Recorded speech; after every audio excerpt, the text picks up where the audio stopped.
রাতের বেলা যারা চলাফেরা করে আমরা দেখি রাস্তায় তিনটা জিনিস পাওয়া যায়। একটা হচ্ছে কুত্তা, একটা বক্তা আর একটা পুলিশ। পুলিশ ভাই আবার রাগ করে না, কারণ আমার নামও আমি বলেছি। বক্তা পাওয়া যাবে হয়, নাই কুত্তা পাওয়া যাবে, নাই পুলিশ পাওয়া যাবে। করেন বলে আমার একা দোষ না, উপরে আরো আল্লাহর ওলি বসে আছে। তাদের বলবেন বলে আমি না, আমার উপরে আরো আল্লাহর ওলি আছে। এগুলো বিভিন্ন জায়গায় কাপি খার মতো বন্টন হয়। যদি ওই জায়গায় ওই দোয়া না নেয়, উপরে তিনি আছেন, পরে আবার ট্রান্সফার করে দিয়ে দেবে বান্দরবনে। এই যে বাধ্য হয়ে দোয়ান বাউফল থেকে যদি কুষ্টিয়া পর্যন্ত নিয়ে যায়, কমপক্ষে 4 থেকে 5 জায়গায় আল্লাহর ওলিরা বলবে হুজুর দোয়া চাই। আমি যদি বলি হুজুর দোয়া করে আসলাম, না আছে দোয়া নিয়ে আসলেন, ওই দোয়া দিয়ে যান।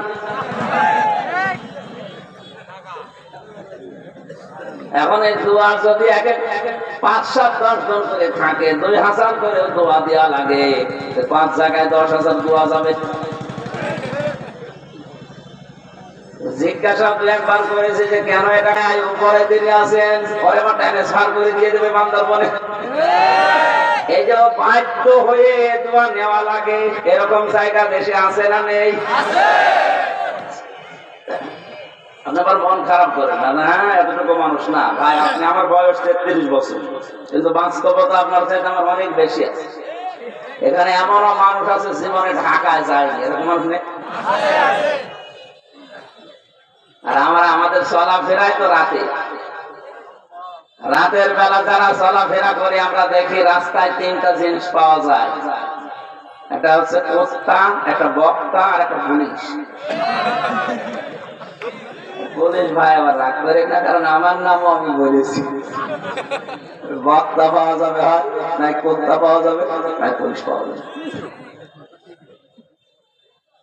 এত পরিশ্রম করে পুলিশ আর বক্তারা আর কুত্তা, টেরও পাচ্ছে না।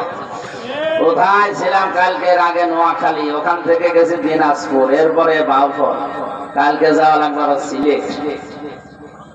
পাগল হয়ে যাবেন না?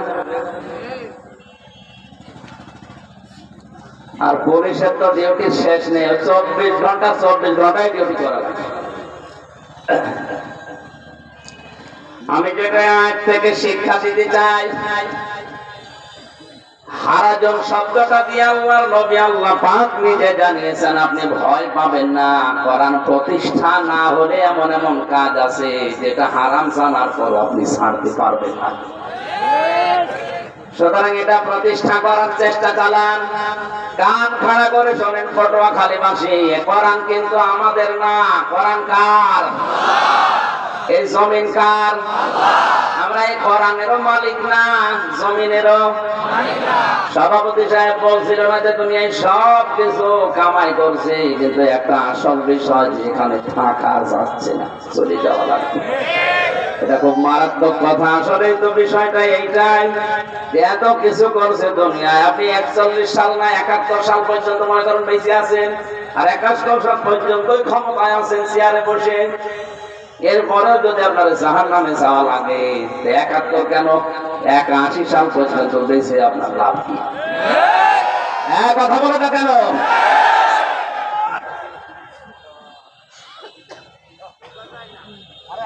জীবনের আসল মানেটা আমরা অনেকে আজও জানি না। আল্লাহকুমুত তাকাসুর হাত্তা যুরতুমুল মাকাবির। আল্লাহ পাক বলেন দুনিয়ার সবাই বেশি বেশি পাওয়ার জন্য মহা অন্ধ হয়ে গেছে, যতক্ষণ পর্যন্ত কবরে না যাবে ততক্ষণ ওই ঘোর কাটবে না। আমরা একটা ঘরের ভেতরে আছি, এই ধ্রুবজালের ভেতরে পড়ে আছি, এটা কাটছে না যতক্ষণ কবরের মাটি পেটে না যাবে। সুতরাং ওখানে যাওয়ার আগে পরিবর্তন হয়। আমি এখানে আজকে ফজরের নামাজ পড়েছি, একটা কবরে নিয়ে গিয়েছিল আমার, এই কবরস্থানে যে দেখলাম নীরব পড়ে আছে সব। এই শহরে কত কোলাহল, আর ওই শহরে কোনো আওয়াজ নেই, অথচ ওখানে যারা পড়ে আছে ওরা আমাদের চাইতে বেশি দাপট ছিল। এখন আমি নড়াচড়া নেই। এই জন্য দোয়া করার সময় পড়েছি, মহান আল্লাহ এই নীরব শহরে আজ কত মাস্তান নীরব হয়ে পড়ে আছে, আমাদেরকে এই নীরব শহরে আসার আগে সামানা জোগাড় করার তৌফিক দাও।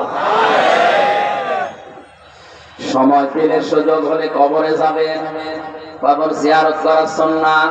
এটা মরণের কথা স্মরণ করিয়ে দেয়, দুনিয়ার জীবনকে আস্তে আস্তে ভুলিয়ে আখিরাতমুখী করে।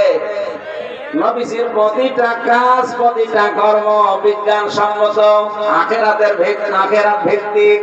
যেটাই করবেন ওটা আখিরাতের দিকে চলে যাবে।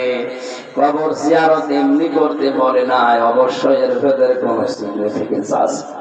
আর এইটা তাই যে আপনাকে দুনিয়ার এই জীবনের স্বাদ আস্তে আস্তে ভুলিয়ে দেবে। সময় পেলেই সূরা ফাতিহা, সূরা ইখলাস, সূরা তাকাসুর যেটা পড়ছিলাম, এটা পড়ে একটু চোখের পানি যদি ফেলতে পারেন আর মনে মনে কাঁদতে পারেন, আল্লাহ আমার মা আমার বাবা শুয়ে আছে, দয়া করে মাফ করে দাও, আপনার জীবনও আস্তে আস্তে পাপ ছেড়ে যাওয়া সহজ হবে। আমার আয়াতের মূল বক্তব্য ছিল আমরা যেন কোরআনে কারীমকে দাঁড় করাতে পারি, কারণ এই জমিনও আমার নাম, কোরআনও আমার নাম।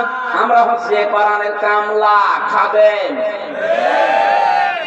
আমরা লেবার, মনীষ, পাঠ যাই বলেন, আমরা তো খেদমতগার। আমাদের মালিক না, যে মালিক হয়ে আমরা বসে আছি। আমরা সবাই এখানে কোরআনের কি খাদেম। বলেন বলেন, কি বুঝলেন এই শব্দ দ্বারা? হুমায়ুন কবির সাহেব এই জমিটা ওনার নিজের, আমাদের মতো 10 জন মানুষকে নিয়েছে লেবার। যেখানে আপনারা ধান লাগান, আমরা ধান লাগান আরম্ভ করলাম, বিকাল 5টায় উনি আমাদের বেতন দিয়ে দেবেন। কয়টায়? বিকাল 5টা বাজতে মাত্র 10 মিনিট বাকি আছে। 10-12 জন মস্তান মোটরসাইকেল নিয়ে এসে বলছে, এ ধান তুলে ফেলো, এ ধান এখানে লাগানো যাবে না। মানে আমরা যারা আছি, আমরা যারা লেবার, আমরা যারা কামলা দিয়ে খাই, আমরা বলবো ভাই আপনি ধান তুলে ফেলবেন, কোনো অসুবিধা নেই, কারণ এ ধান আমাদের না, এই জমিও আমাদের না, এ হুমায়ুন কবির সাহেবের। কিন্তু ধান তুলতে হলে আপনি 10 মিনিট পরে তোলেন, আগে বেতনটা নিয়ে নেই। কথা বলছেন? বেতন আগে নেই, এরপরে আপনি বিকাল 5টার পরে ধান তুলবেন, এখানে চাষ করবেন নাঙ্গল দিয়ে, আমাদের দেখার দরকার নেই, কারণ আমরা আছি বেতনের ধান্দায়। এরপরও যদি মস্তানরা বলে না এটা এক্ষুনি তুলে ফেলবো, আমাদের বেতন নেওয়ার জন্য তাদেরকে বাধা দেওয়ার তখন দরকার নেই। কথা বলছেন? বাধা দিতে গিয়ে যদি হাঁটাহাঁটি হয়, বলেন, যদি গালাগালি করা লাগে, যদি চড় মারা লাগে, যদি মেরে ফেলা লাগে, কারণ কি আমার বেতন দরকার। অথচ যার জন্য আমি মারামারি করছি, ওই ধান কি আমার, ওই জমিন আমার, মারামারি করছি কেন? বেতনের জন্য না হলে বাড়িতে যে আমি ছেলে মেয়ে খাবো কি? আমাদের আসল বেতনের নাম জান্নাত। বিকাল 5টা মানে জীবনের শেষ দিন। কথা বলুন পটুয়াখালীবাসী, এইটাই আমরা কোরআন পড়ে বুঝি। জীবনের শেষ দিন পর্যন্ত কোরআনে কারীম দাঁড় করানোর জন্য, কায়েম করার জন্য, প্রতিষ্ঠা করার জন্য চেষ্টা চালাবো। এর ভেতরে যদি কেউ এসে বাধা দেয়, তুলে ফেলতে চায় কোরআনকে, মারামারি যদি করা লাগে, হাতাহাতি করা লাগে, চড় দেওয়া লাগে, মেরে ফেলা লাগে, কোনো অসুবিধা নেই, কারণ আমার বেতন দরকার।